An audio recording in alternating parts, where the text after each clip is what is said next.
آپ صلی اللہ علیہ وسلم نے فرمایا جو 100 مرتبہ پڑھے گا لا الہ الا اللہ لا الہ الا اللہ، قیامت کے دن ایسے اٹھے گا کہ اس کا چہرہ 14ویں رات کے چاند کی طرح چمک رہا ہو۔ اب مستورات گھر میں کھانا بنا رہی، کیا پڑھ رہی؟ لا الہ الا اللہ لا الہ الا اللہ۔ مزدور مزدوری پہ جا رہا، کیا پڑھ رہا ہے؟ لا الہ الا اللہ لا الہ الا اللہ۔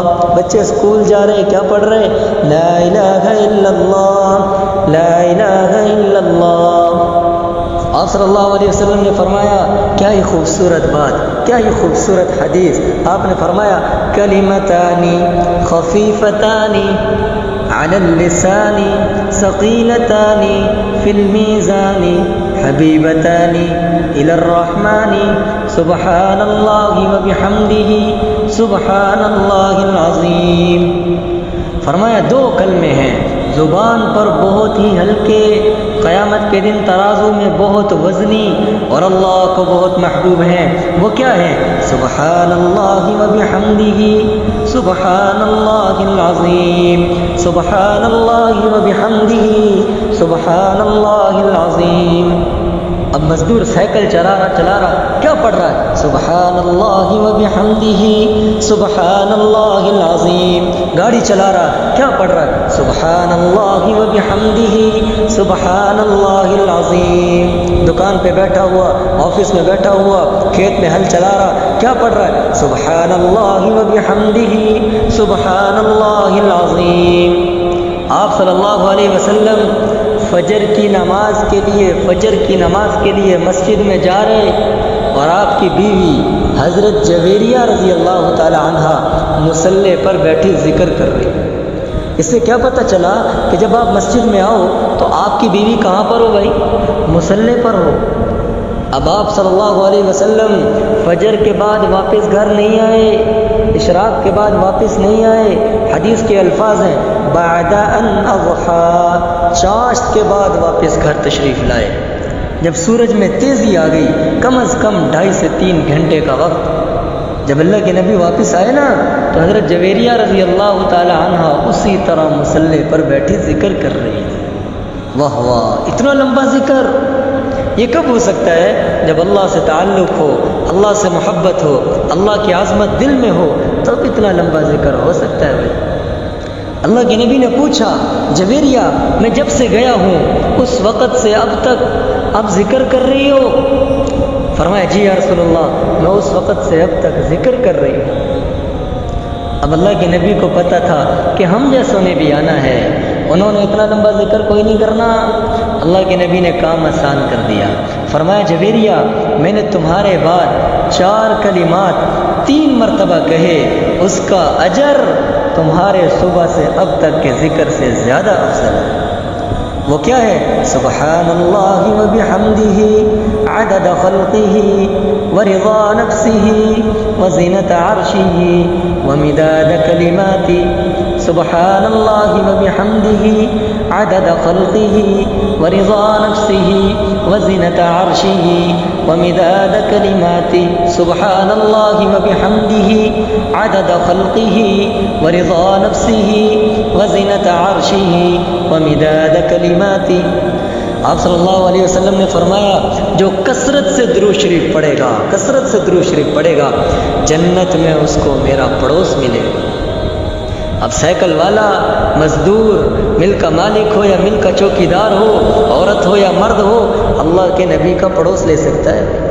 چھوٹا سا درود شریف بتاؤں، چھوٹا سا، صلی اللہ علی النبی الامی صلی اللہ علی النبی الامی صلی اللہ علی النبی الامی۔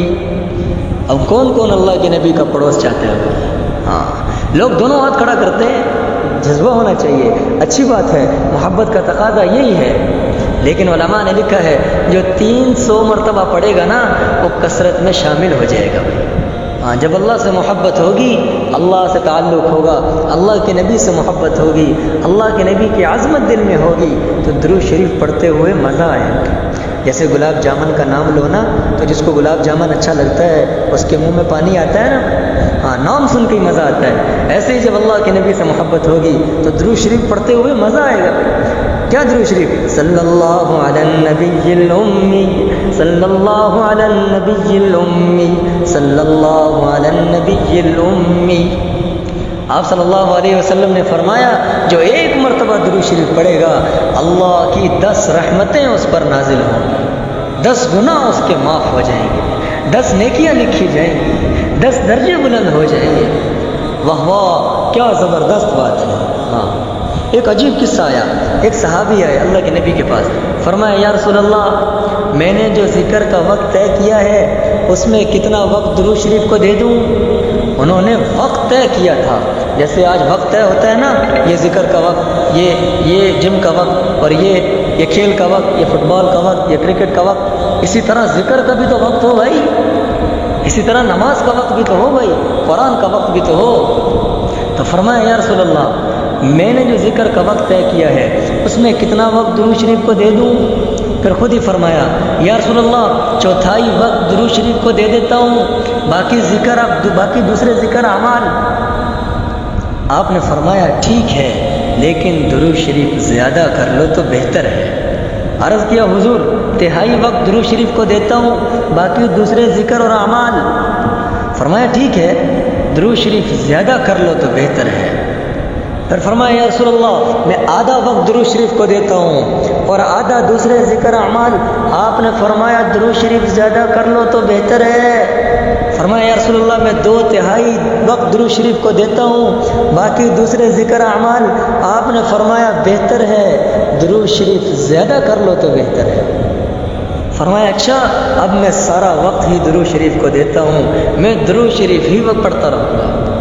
جب یہ بات سنی نا تو اللہ کے نبی نے فرمایا اذن تکفا ہمک ویغفر ذنبک، فرمایا اگر تم ایسا کرو گے نا تو تمہاری ساری پریشانیاں دور کر دی جائیں گی اور تمہارے گناہوں کو معاف کر دیا جائے گا۔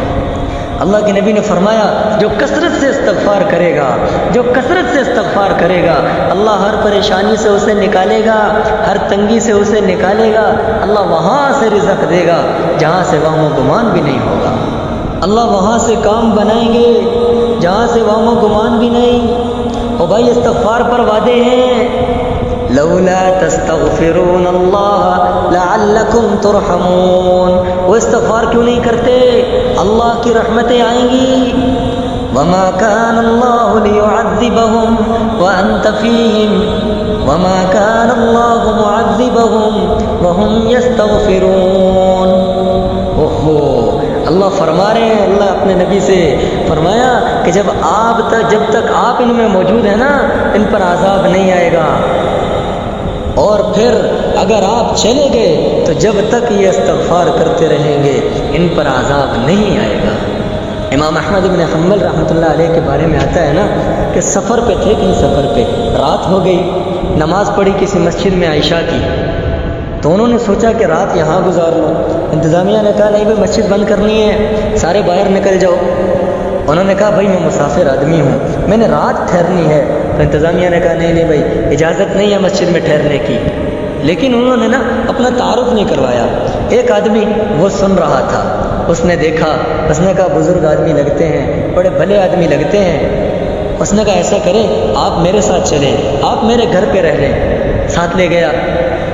اب وہ روٹیاں پکاتا تھا، تندور کا کام کرتا تھا، آٹا گوندھ رہا ہے، کیا پڑھ رہا ہے؟ استغفر اللہ استغفر اللہ۔ پیڑا بنا رہا ہے، کیا پڑھ رہا ہے؟ استغفر اللہ استغفر اللہ۔ روٹی لگا رہا ہے، کیا پڑھ رہا ہے؟ استغفر اللہ استغفر اللہ۔ امام احمد بن حنبل بڑے پریشان اور حیران ہوئے کہ کتنا استغفار کرتا ہے۔ انہوں نے اس سے پوچھا کہ بھئی آپ اتنا استغفار کرتے ہو، کیا فائدہ ہے اس کا؟ وہ کہنے لگا کہ جی میرے بڑے مسائل تھے، بہت مسائل تھے، جب سے میں نے استغفار شروع کیا ہے میرے سارے مسائل اللہ نے حل کر دیے، اور میری کوئی دعا آج تک رد نہیں ہوئی، میری ہر دعا قبول ہوئی ہے۔ بس ایک دعا رہ گئی ہے، میں نے کسی بزرگ کے بارے میں سنا ہے، امام احمد بن حنبل اس کا نام ہے، میں نے اللہ سے دعا کی تھی کہ اللہ مجھے امام احمد بن حنبل کی زیارت کروا دے۔ امام احمد بن حنبل حیران ہوئے اور کہنے لگے اللہ کے بندے تیری یہ دعا بھی قبول ہوئی، میں جو تیرے سامنے بیٹھا ہوں احمد بن حنبلی تو ہوں، اور مجھے معلوم ہے، مجھے لگتا ہے کہ تیرا یہ استغفار ہی مجھے کھینچ کے لایا ہے۔ ہاں، ایک صحابی آئے، فرمایا یا رسول اللہ رات مجھے ایک بچھو نے ڈس لیا، آپ نے کیا فرمایا؟ اگر تم نے یہ دعا پڑھی ہوتی تو تمہیں بچھو نقصان نہ پہنچا سکتا۔ وہ دعا کیا تھی؟ اعوذ بکلمات اللہ التامات من شر ما خلق۔ حضرت عبداللہ بن عمر